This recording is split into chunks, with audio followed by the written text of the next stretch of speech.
Chapter 1. Tea at Willowbrook. The tea was everything a proper English afternoon tea ought to be. Mrs. Edith Talbot, widow of the late Colonel Talbot, prided herself on it. The china was bone white with a delicate blue border, the silver spoons gleamed, and the scones, prepared by her cook, had risen perfectly golden.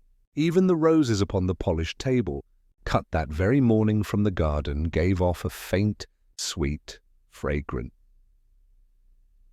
It was a warm June day, and the small village of Willowbrook basked in a kind of peace that suggested nothing dreadful could ever disturb its hedgerows and hollyhocks. Yet, as Miss Jane Marple often observed, it is precisely such places, so tranquil and self-assured, where human passions most often boil beneath the surface. Miss Marple herself had been invited almost out of politeness. She was staying for a fortnight with her old friend Mrs. Weatherby, who had insisted that dear Jane must see something of the village life while she is here. And so Miss Marple had accepted the invitation. Arriving at Mrs. Talbot's smart Georgian house in her neat hat and gloves, with her usual mild smile and an unobtrusive eye that missed nothing. The party was a small one. There was Mrs. Talbot herself, brisk and sharp-eyed, her niece Sylvia, a pretty but somewhat nervous young woman, Dr. Peter Blackwood, the village doctor who had a reputation for charm, Mr. Henry Farnham, a retired solicitor with a fondness for long stories, and Mrs. Agnes Pritchard, whose gossip was as notorious as her sponge cake was admired. Miss Marple, seated quietly between Mrs. Weatherby and Mrs. Talbot, knitted a few rows as she listened politely to their conversation. It was the usual village talk. Whether the vicar's sermon had been too long, whether Mrs. Dawes's roses had truly deserved the prize at the flower show, and whether the new grocer's assistant was quite respectable. To an outsider, it would have seemed faintly ridiculous. To Miss Marple, it was the very stuff of life, for she knew that small quarrels and petty triumphs often concealed greater truths. It was midway through the second cup of tea that the first sharp note entered. Mrs. Pritchard leaned forward with a gleam in her eye. "I hear," she said, lowering her voice, though not nearly enough, "that Mrs. Talbot is to make some alteration to her will. Quite a tidy fortune at stake, I dare say. One wonders who the fortunate beneficiary might be." Mrs. Talbot stiffened visibly. "Agnes, really?" Such matters are not for idle talk, but her niece Sylvia flushed scarlet, and Dr. Blackwood glanced at her quickly before looking away. Mr. Farnham cleared his throat and changed the subject with an anecdote about the assizes, but the shadow lingered. Miss Marple's needles clicked softly. Her eyes, bright beneath her sensible hat, noted Sylvia's trembling hands as she buttered a scone, Mrs. Talbot's tight lips, and the quick dart of triumph in Mrs. Pritchard's glance. It was only minutes later that the unthinkable happened. Sylvia Talbot, who had just lifted her teacup, gave a little gasp. Her hand trembled violently, the cup rattled against its saucer, and then, with a dreadful suddenness, she slumped sideways in her chair. The china slipped from her grasp and shattered on the floor. For one moment, the room was frozen in disbelief. Then came the cries. Mrs. Weatherby calling for air, Dr. Blackwood rushing forward, Mrs. Talbot rising with a strangled exclamation. But it was too late. Sylvia's face was pale, her lips tinged with blue, and her eyes stared blankly at the ceiling. The young woman was dead, and by her hand, upon the table, stood the half-drained cup of tea. Miss Marple, who had neither cried out nor fainted, sat very still, her knitting fallen to her lap. Her gaze rested upon the teacup, upon the faint ring it had left upon the polished table, and upon the faces around her, each one frozen in its own mixture of shock, fear, or calculation. When at last Dr. Blackwood rose, shaking his head gravely, Mrs. Pritchard whispered in a voice trembling with awe and horror, "Poison! It must have been poison!" Miss Marple folded her hands neatly and said in her mild, almost apologetic voice, "Indeed, my dear, And the question, of course, is, in which cup? Chapter 2 whispers over teacups by the next morning the news had passed from cottage to cottage, from post office to shop, and from pub to churchyard, that Sylvia Talbot, young and pretty, had died suddenly at her aunt's tea table, and that poison was whispered of, was enough to set Willowbrook buzzing like a hive of disturbed bees. At Mrs. Dawes's rose garden, two neighbours leaned across the fence, voices lowered but eyes bright. "They say it was in the tea," Mrs. Dawes confided. "In the tea?" "Then it must have been meant for Mrs. Talbot. Everyone knows she makes much of her will. Poor Sylvia must have drunk the wrong cup." At the grocer's, Mr. Pritchard declared, with the authority of one repeating his wife's words, "Mark me, there'll be scandal. Edith Talbot has enemies. Too high and mighty she is. Someone wanted her gone." And at the King's Arms, over a midday pint, Mr. Benson muttered darkly, "If you ask me, it was that doctor fellow. Too smooth by half. Poison's a doctor's game, isn't it?" At Mrs. Weatherby's comfortable sitting-room, Miss Marple listened quietly to the flow of speculation. Her hostess fluttered about with the air of one both horrified and delighted to have such excitement within arm's reach. "Jane, my dear, it is dreadful, simply dreadful. And yet, I cannot help but think, poor Sylvia may have been the wrong victim. It was Edith they wanted. Everyone says so. Her will, her money, her sharp tongue." "Oh, Jane, do you think she was the true target?" Miss Marple's knitting needles clicked softly. She paused to count her stitches before answering. "It is always possible, dear." But death, like scandal, seldom strikes by chance. We must not assume too quickly who was meant to drink from which cup. Mrs. Weatherby leaned closer. But then, could it be that someone meant to kill Sylvia? Miss Marple's eyes were mild but thoughtful. One must ask what she had, or knew, that might have made her dangerous to someone. Youth and prettiness alone are rarely fatal, unless, of course, they threaten another person's peace of mind. The inquest was swift to open, and Inspector Graves, a solid man borrowed from the neighbouring town, came down upon Willowbrook like a gust of officious wind. He took statements briskly, inspected the tea service, and announced to Mrs. Talbot in grave tones that her niece had almost certainly been poisoned. Mrs. Talbot received the news with a kind of frozen dignity. "It is monstrous, Inspector, that such a thing should happen under my roof. You must do everything in your power to find the culprit."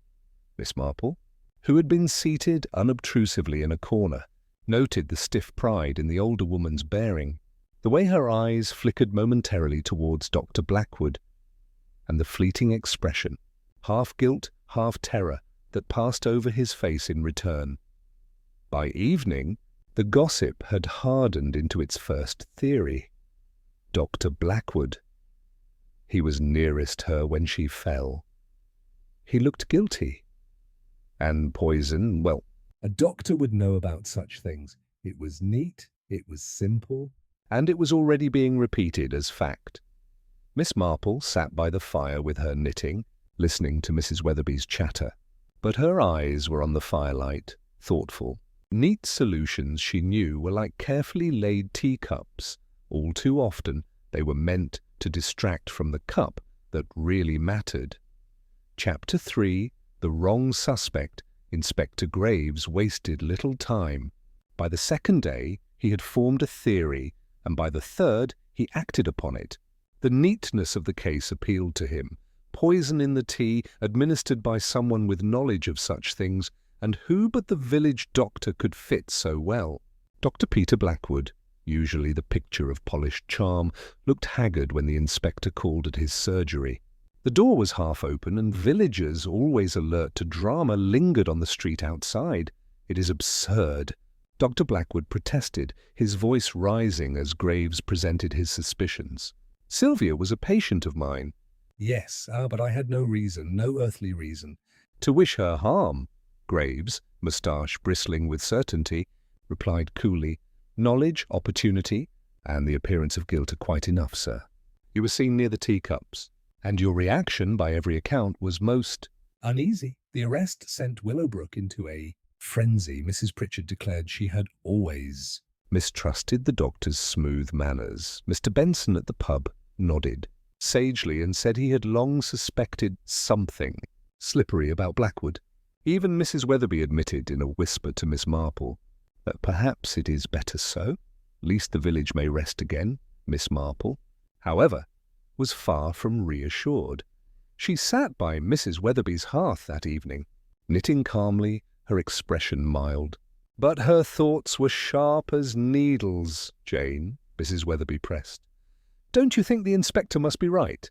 a doctor, after all, that if anyone knows how to use poison. Miss Marple smiled faintly.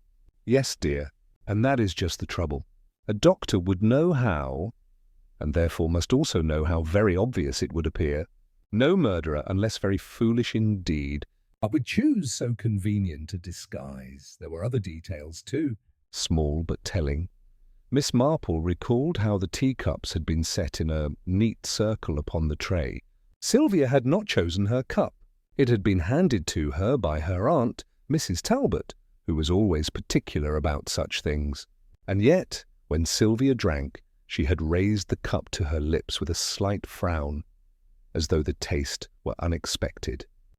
More curious still, when the inspector examined the tray, one saucer bore the faintest smear of jam, though Sylvia had not touched any. Miss Marple had noticed, too, the way Mrs. Talbot had briskly swept away the remaining cups, insisting they be cleaned at once. A very natural impulse, perhaps, but perhaps not. To others, the matter seemed settled.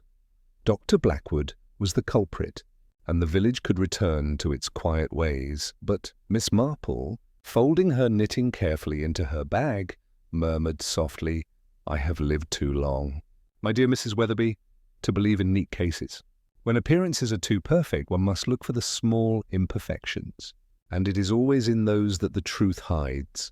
Her eyes, pale but piercing, flickered with a quiet certainty. The poisoned teacup mystery was far from solved. Chapter 4. Early Clues. Inspector Graves left Willowbrook that morning with a firm stride and a firmer belief in his case against Dr. Blackwood. He had gathered statements, taken away the tea service, and assured Mrs. Talbot that the law would prevail. Most of the villagers, content to have a villain named, began to settle back into their ordinary pursuits, though with sharper gossip and an eagerness to say they had suspected all along. Miss Marple, however, moved through the village with her quiet grace, her eyes keen behind her spectacles. She had learned long ago that truth is not found in grand statements, but in the little things people do without thinking. Her first errand was to the Talbot house, where Mrs. Talbot received her with stiff dignity. "I cannot imagine, Miss Marple, why Edith Weatherby thinks it necessary for you to call at such a dreadful time," she said, leading her into the drawing-room. Miss Marple inclined her head gently. "It is always a comfort, dear, to share a word in sorrow, and perhaps, if I may, to ask one or two small questions, for the sake of clarity." Mrs. Talbot frowned, but propriety forced her to acquiesce. The tea service had been returned, washed and polished, to its sideboard. But Miss Marple, with her polite persistence, persuaded the maid to show her the very cups used that day. She examined them with innocent interest, turning one saucer over in her hand. "Such lovely china, my dear." And so well kept.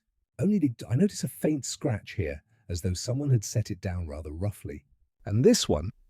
Why, I declare there is the faintest trace of a jam smear." How curious. Sylvia, I think, had not touched the jam at all. The maid, flustered, shook her head. "No, miss. She only took scones with butter." Miss Marple nodded as though it were of no consequence, but her eyes brightened. Later, at the post office, she overheard Mrs. Pritchard holding forth to a small audience. They say Sylvia was about to be engaged.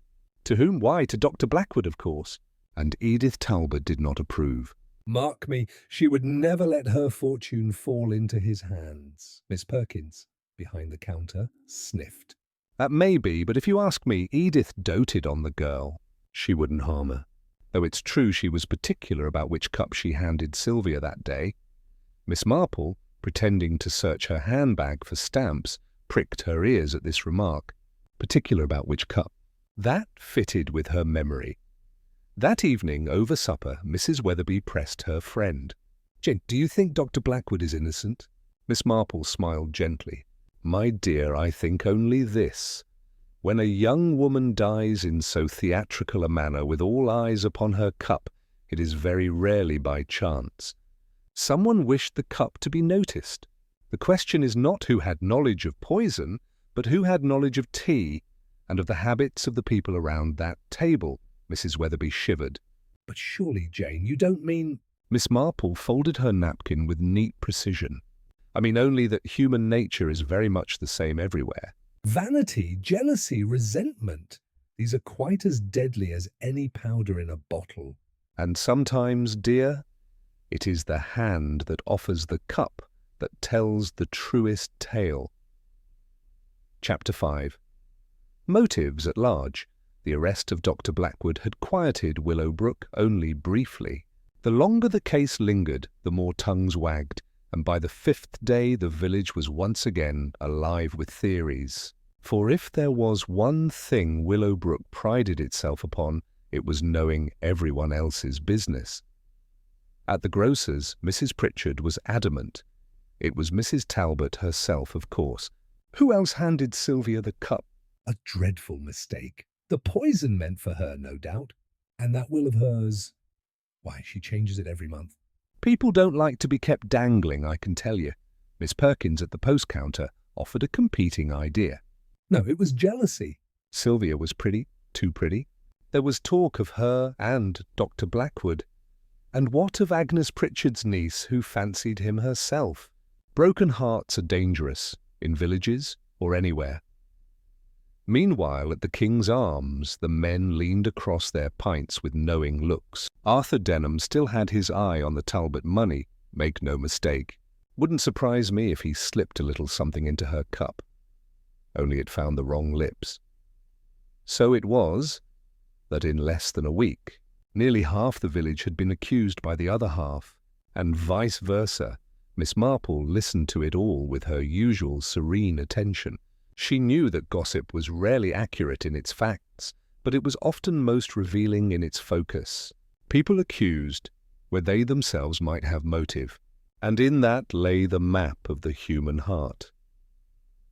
She paid a quiet visit to Mr. Farnham, the retired solicitor, who had been at the tea. He received her in his book-lined sitting-room, looking tired but pleased to have company. "You know, Miss Marple," he said gravely, "this business of wills is not to be taken lightly. Edith Talbot did indeed speak to me of altering hers. She meant to leave a larger share to Sylvia, but she was uncertain, very uncertain. Money unsettles families more than anything else." "I have seen it all my life," Miss Marple nodded thoughtfully. "Yes. It sets brother against brother, aunt against niece, even neighbour against neighbour." "And Sylvia was to be the chief beneficiary." Farnham sighed. "So it seemed." Though who can say what Edith Talbot might have changed again tomorrow? That evening, Miss Marple sat in Mrs. Weatherby's parlour, her needles flashing quietly. "Jane," Mrs. Weatherby asked anxiously, "do you think Edith Talbot could truly have done it?" "Poisoned her own niece, even by mistake." Miss Marple gave her faint, apologetic smile. "My dear, one must not be shocked at what people may do when pride and money are at stake. I have seen mothers cheat daughters, brothers betray one another. The thing to remember is always human nature, which repeats itself most faithfully." She paused, glancing down at her knitting. "But in this case, I think not mistake, but design. Whoever killed Sylvia meant her to die. The difficulty is not in finding a motive, for there are too many. The difficulty is in finding the one that is strongest." The next morning brought a new whisper to the village. Annie Gregg, the Talbot's maid, confided to her cousin that on the day of the tea she had noticed something odd. Mrs. Talbot, usually so brisk and decisive, had hesitated a moment before handing Sylvia her cup.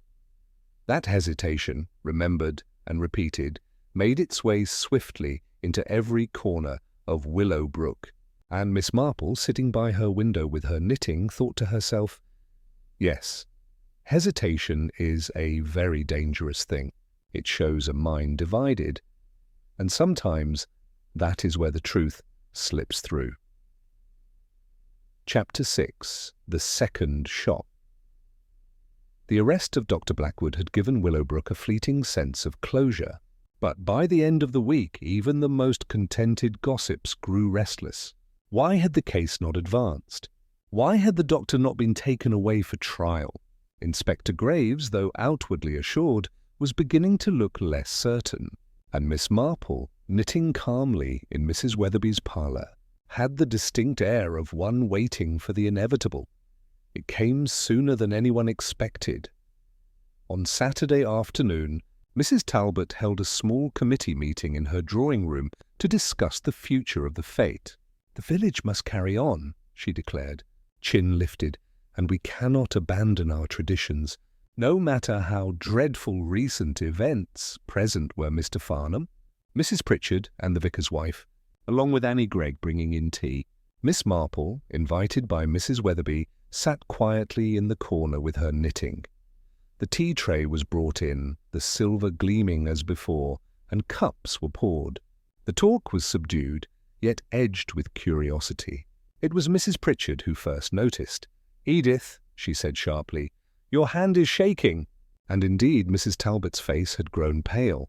She raised her cup, set it down quickly, then clutched at her throat with a strangled sound. The room erupted in cries. Annie shrieked. The vicar's wife ran for water. And Miss Marple rose at once, her eyes sharp. But in another moment it was over. Mrs. Talbot slumped back in her chair, gasping. But alive, the doctor, though under suspicion, was summoned by necessity. Dr. Blackwood arrived, flushed and indignant, but professional. He examined Mrs. Talbot carefully. "Poison," he said grimly. "The same symptoms as Sylvia, though the dose was smaller or more clumsily given.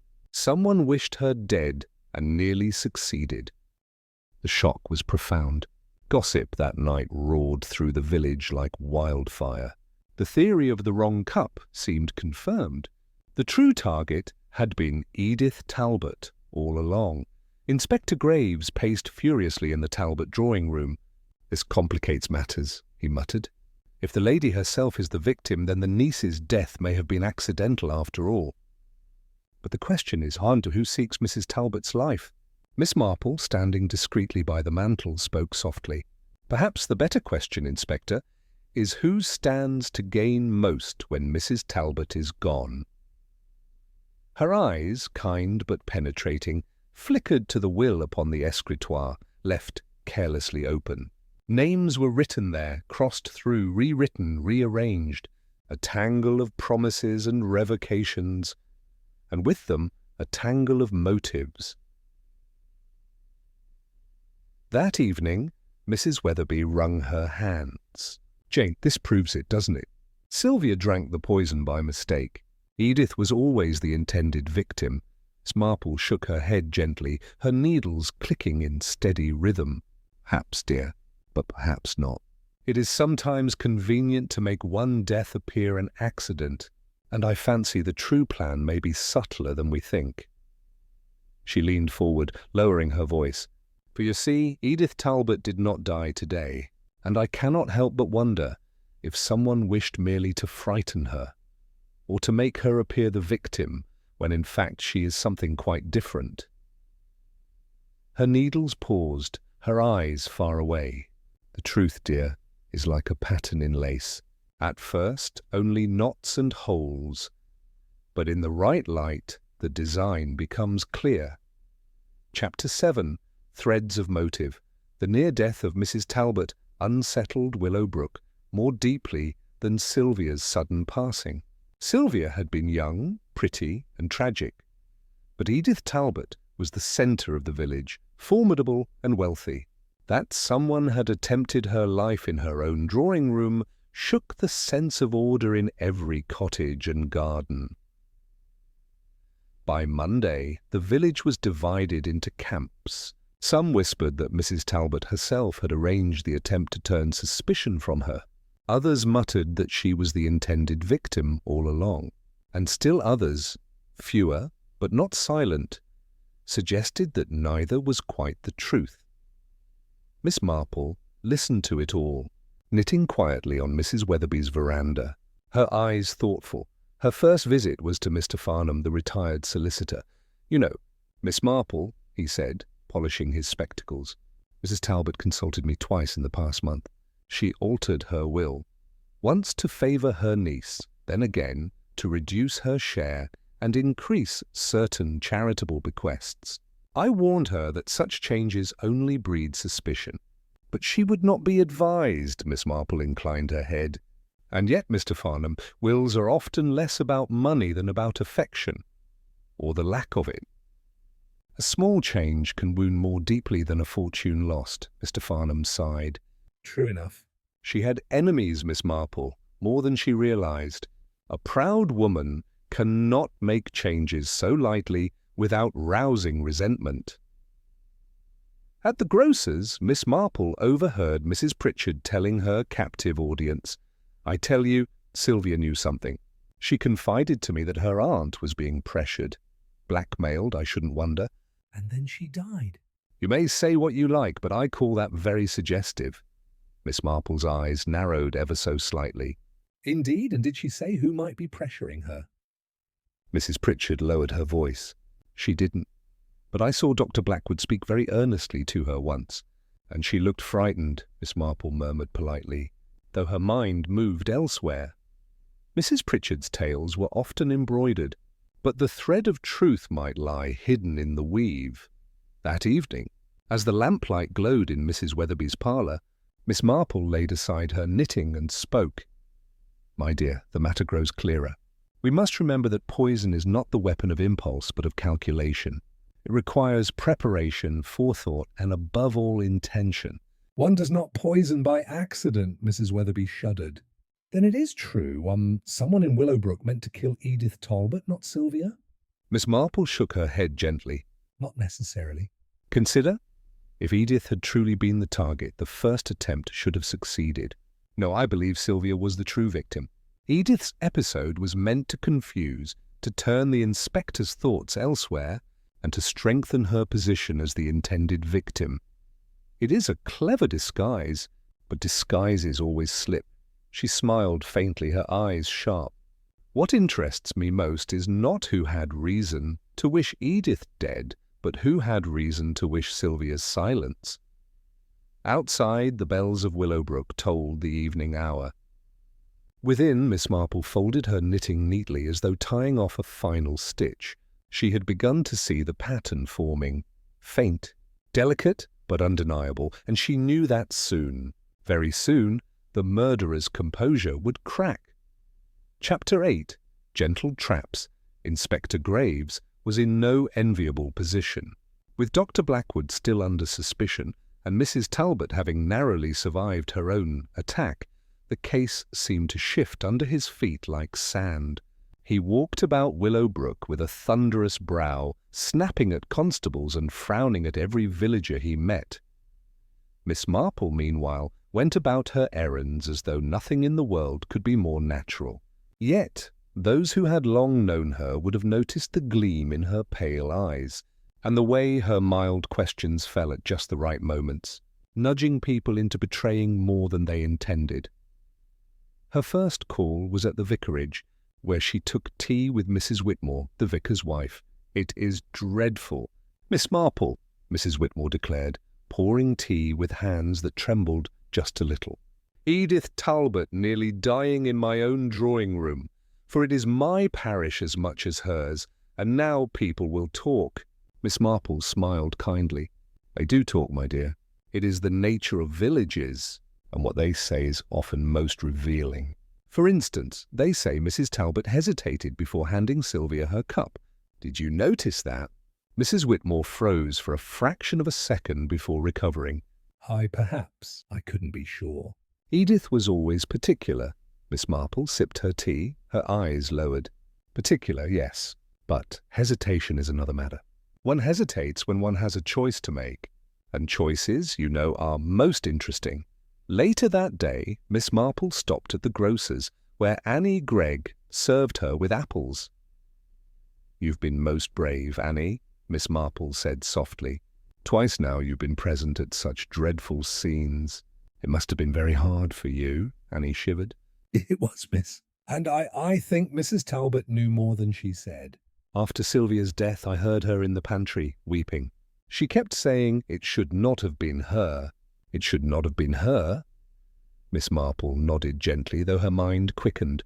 "Yes, my dear, that is very useful to remember."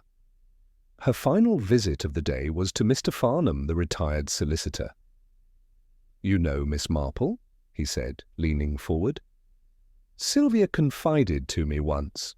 She had found a paper, a draft of her aunt's will, perhaps, and it upset her terribly. She said she meant to speak of it."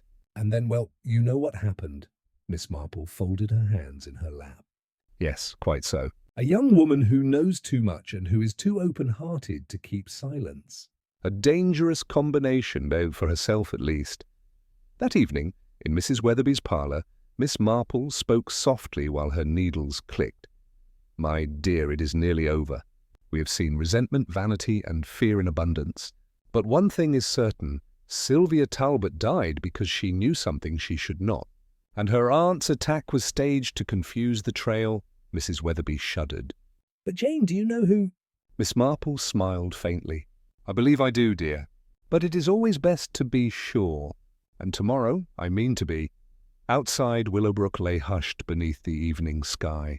But in one small parlour, an elderly lady with knitting in her lap was preparing a net of words. A net into which, very soon, the truth would walk unawares. Chapter 9. The gathering in the drawing-room. It was Mrs. Weatherby who, with some trepidation, conveyed Miss Marple's suggestion to Inspector Graves. "She thinks, you know, that if the scene were to be, well, looked at again in company, people might recall things they had not at first noticed." Inspector Graves harumphed, his moustache bristling. A reconstruction? "I've no time for amateur theatricals." But Miss Marple, who sat placidly by the hearth with her knitting, looked up with gentle eyes. Oh, not theatricals, Inspector. "Just a little reminder. People often betray themselves when faced with the very scene they hope to forget." So it was that the next afternoon, Mrs. Talbot's drawing-room once more saw a gathering of villagers. The silver tea service stood upon the table, polished and innocent as ever, though no one was inclined to drink from it. Mrs. Talbot herself sat stiff and composed, her hand on her lap like a soldier at attention. Beside her was Mr. Farnham, looking weary. Mrs. Pritchard, eyes gleaming with curiosity, perched eagerly on the edge of her chair. Annie Gregg hovered in the background, pale but attentive. Inspector Graves, arms folded, stood glowering by the mantelpiece, and Miss Marple, in her neat hat and gloves, presided with the gentle serenity of a hostess at an ordinary tea. "My dear friends," she began softly, "we are here to think again upon that afternoon.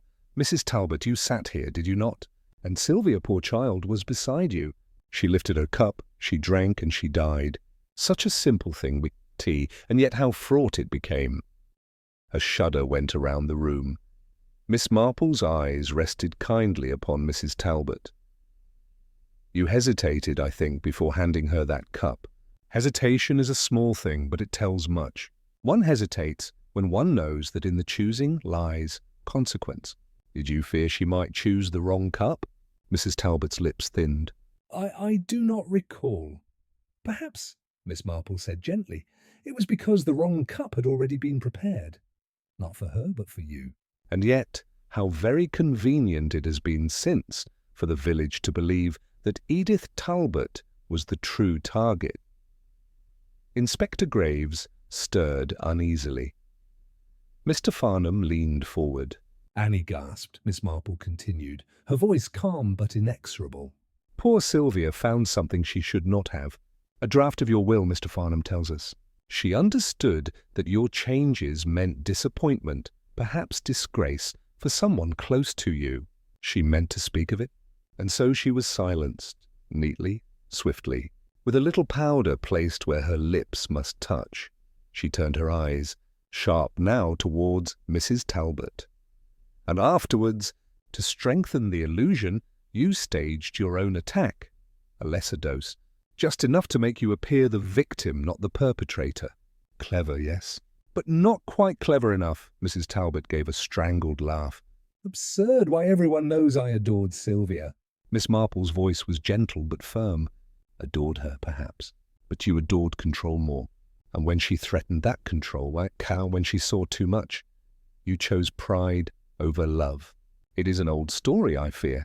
Human vanity dresses itself in many respectable clothes.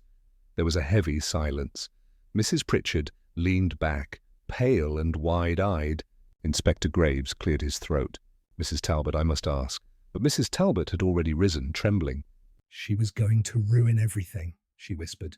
My plans, my position. She would have spoken. She always spoke too freely. And I could not endure it. Do you hear? I could not endure it. Her voice rose, shrill and broken, before collapsing into sobs. Inspector Graves stepped forward briskly. That will do, madam. He signalled to the constable waiting at the door. Miss Marple sat back, her knitting folded neatly upon her lap. Her expression was one of sorrow rather than triumph. It is always so, she murmured. Not great passions, not great evils, small wounds of pride and vanity. They fester, and at last they lead to murder, and outside, in the stillness of Willowbrook, the village bells tolled the hour, as though marking the final stitch drawn in Miss Marple's quiet pattern. Chapter 10. The pattern explained. The air in Mrs. Talbot's drawing-room felt heavy after her outburst. Inspector Graves had ushered her away with firm authority, though the echo of her words still seemed to hang in the room. Mrs. Pritchard, pale and trembling, dabbed at her forehead with a lace handkerchief. Mr. Farnham looked stricken. Annie Gregg clutched her apron with both hands. At last, Inspector Graves turned to Miss Marple. If you would be so good, ma'am, for though the confession was plain enough, I believe it is your eyes that saw what mine did not. You might explain for the sake of the record. Miss Marple inclined her head, her knitting resting in her lap. Of course, Inspector. It is all quite simple. When once you notice the small things. She leaned forward a little, her voice calm, as though instructing a Sunday school class. To begin with, there were the cups, 6 of them set out so neatly, and yet one bore a faint smear of jam, though Sylvia had eaten no jam at all that day. Another bore a faint dust upon the rim, quite unlike the rest. That was the poisoned cup prepared for Edith herself. But when Edith hesitated before handing it to Sylvia, I understood she recognized the danger. A gasp went round the room. Yes, Miss Marple continued. She had arranged matters so that her own cup could be poisoned without suspicion. For who would think Edith Talbot would poison herself? She meant to drink from the one safely placed aside, but when Sylvia's hand strayed, Edith hesitated. In that moment, she chose pride over conscience. She allowed Sylvia to drink instead. Mr. Farnham groaned softly. And the second attack? When Edith herself fell ill, Miss Marple's eyes softened. Ah, that was her cleverness, and her undoing. She took a lesser dose herself, enough to mimic the symptoms, to appear the victim, not the culprit. It was meant to confound us all, and it nearly succeeded. But Edith forgot one thing. Those who truly suffer seldom arrange their fainting so theatrically. It was overdone, and Annie's sharp eyes caught the hesitation, the performance. Annie coloured, but Miss Marple smiled at her kindly. And then there was Sylvia herself, Miss Marple went on. The dear child had found a draft of her aunt's will. She meant to speak of it. Edith knew this, and knew that Sylvia's words would undo her. The paper was the true trigger of the crime. It was not money alone, but pride. Pride at being questioned, pride at being laughed at, pride at being crossed. Such small things, Inspector White, yet they are the roots of murder more often than greed or hatred. Inspector Graves nodded slowly. And the means? The poison itself? Miss Marple smiled faintly. A simple household tonic, easily obtained. In the right measure, it soothes the nerves. In the wrong measure, it burns the throat and stops the heart. I dare say you will find a bottle in Mrs. Talbot's own cupboards. There was a silence, broken only by the faint ticking of the mantel clock. Mrs. Pritchard dabbed at her eyes. To think, Edith Talbot of all people. So respectable, Miss Marple sighed softly. Respectability, my dear, is a cloak easily worn. But the heart beneath it is the same as in any village maid. Human nature does not change. Vanity, ambition, pride. I have seen it too many times to be deceived. Inspector Graves gave a curt bow. Ma'am, I am in your debt, Miss Marple smiled gently, gathering up her knitting. Oh, no, Inspector. I have only done what any woman who has lived long in a village learns to do. Observe the little things. And remember that people are very much the same everywhere.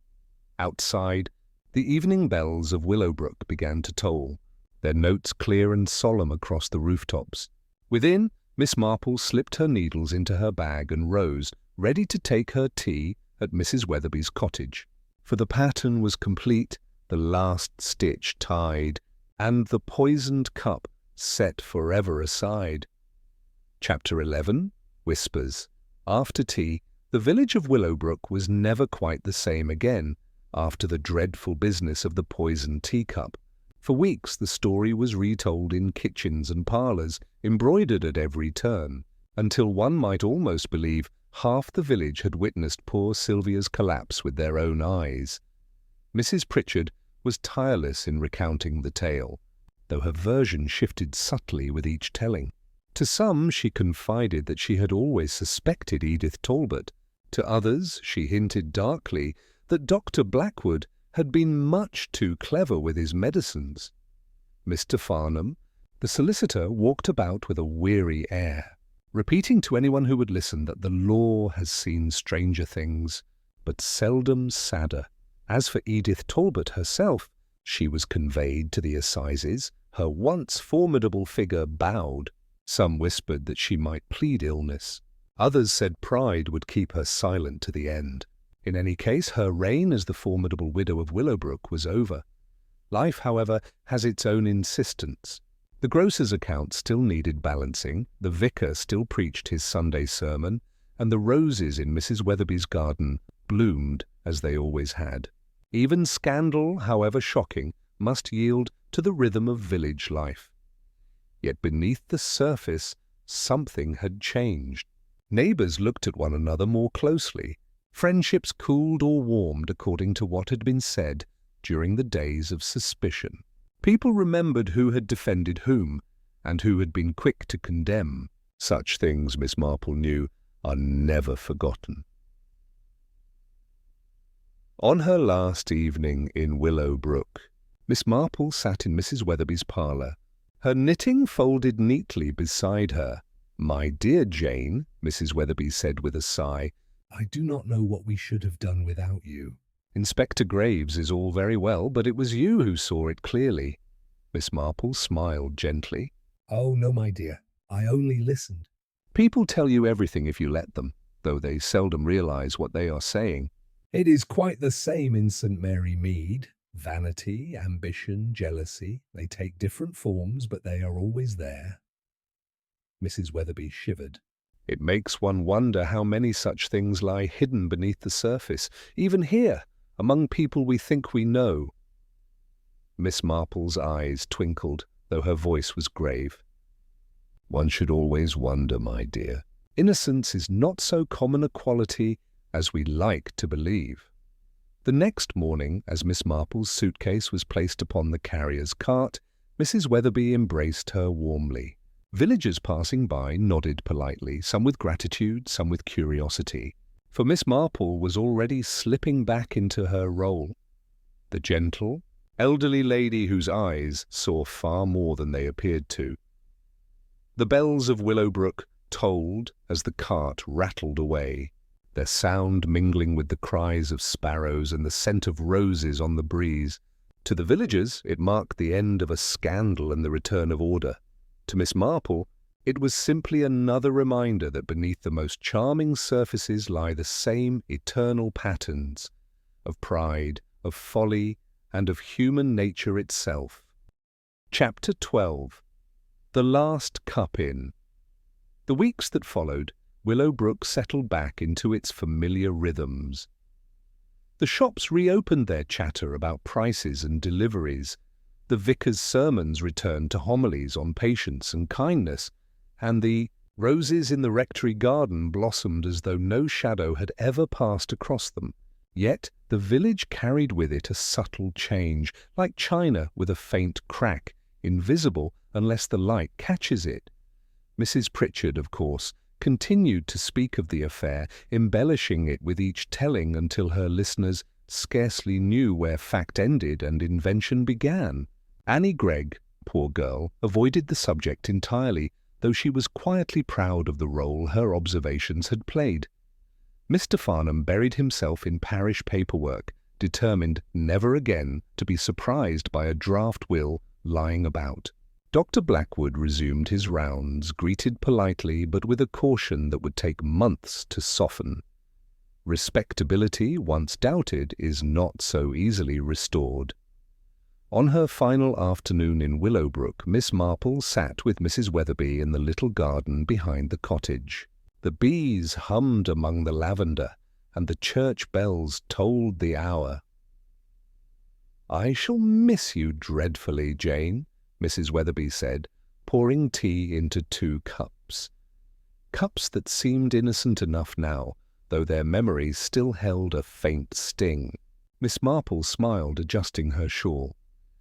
"My dear, it has been a pleasant visit, though perhaps more eventful than one expected, and I think Willowbrook will be quite peaceful again, at least for a time." Mrs. Weatherby shivered.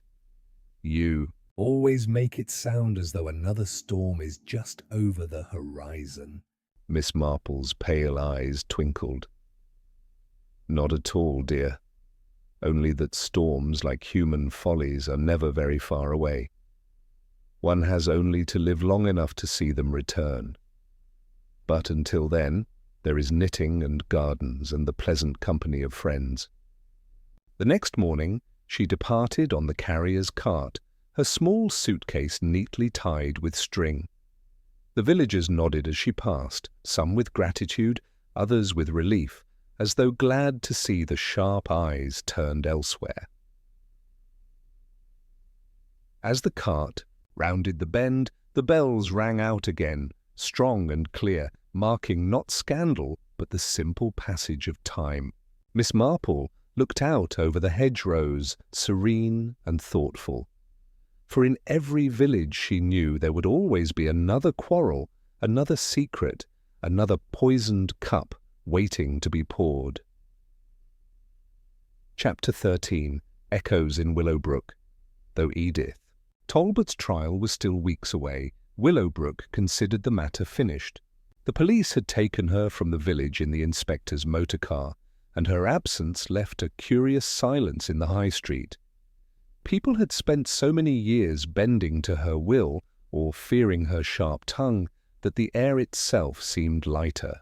Yet the shadow of her crime lingered, as shadows always do. At the King's Arms, villagers still spoke of it in low tones. Some swore they had always known Edith was too ambitious. Others professed shock that such a thing could have happened here, in our quiet place. Children whispered about the poisoned teacup as though it were a ghost story, and more than one housewife glanced twice at her own teapot before pouring for guests. Miss Marple, however, did not dwell upon the melodrama. She spent her last days in Willowbrook much as she always did, with her knitting, her gentle calls upon neighbours, and her watchful eyes upon the small details of village life. On one such afternoon she sat with Annie Gregg, who had grown calmer since the storm had passed.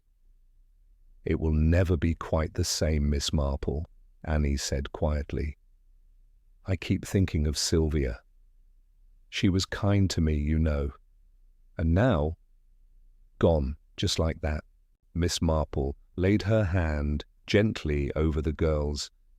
Yes, my dear, death, when it comes by cruelty, leaves wounds deeper than we realize. But remember this, Sylvia's kindness is not erased. It is carried on in those who knew her. That is the only defense we have against such darkness, to live differently ourselves. Annie blinked back tears and nodded. That evening, Mrs. Weatherby asked the question that so many had whispered. Jane, she said, pouring out the last cup of tea with careful hands, do you think it could happen again? Something so dreadful here? Miss Marple smiled faintly. My dear, it happens everywhere. Human nature is much the same in Willowbrook as it is in St. Mary Mead, or in London for that matter. Pride, envy, greed. They take root as easily as roses and with far less tending. The only surprise, I often think, is that it does not happen more often. Mrs. Weatherby gave a little shiver.